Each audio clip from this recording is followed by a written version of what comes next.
Hey guys, and welcome back to my channel. So in this video I'm going to show you how to make a dartless bodice block. So for this pattern you're going to need to trace around the easy fitting bodice block. I'll leave the link to my tutorial down below in case you don't have this pattern.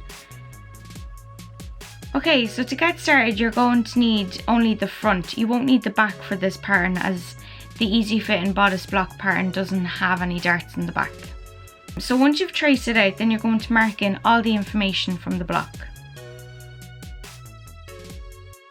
So as you can see, I'm marking in the dart in a red, and this is just so that you can see it better because we're going to be working with it later.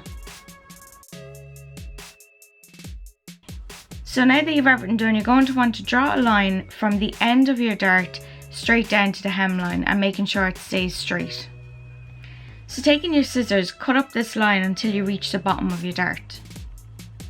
So now you're going to want to actually close the top dart. So to do this, you're going to fold over the red line and you're going to bring it towards the center front line. So as you can see, I'm joining both red lines together, and then you're going to want to use some tape just to hold it in place. So now you can actually see that you've closed this dart, but it's now opened at the bottom where you've cut that line. So now we're going to work to close that one.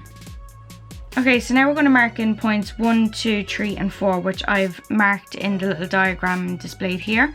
The last point we need to find is number 5, and to get this you're going to measure the distance from 3 to 4 and then go back to point 2, and then you're going to measure the same distance across the hemline, and this will actually give you point 5. So go ahead then and join point 5 and point 1 together, and this is going to be your new side seam. So as you can see really that what you're doing to get rid of the dart is you're just simply moving it into the side seam.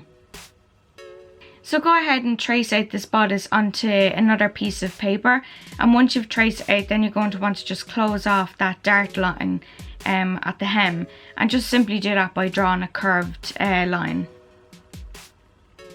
So now you can either work directly on this pattern or you can trace it onto card to keep like a solid form so that you can reuse it whenever you want. So yeah, I really hope you enjoyed this quick video. If you did, please hit that like button and subscribe if you want to see more pattern videos, which will be coming very soon. So thank you so much for watching, and I'll see you in my next video. Bye guys!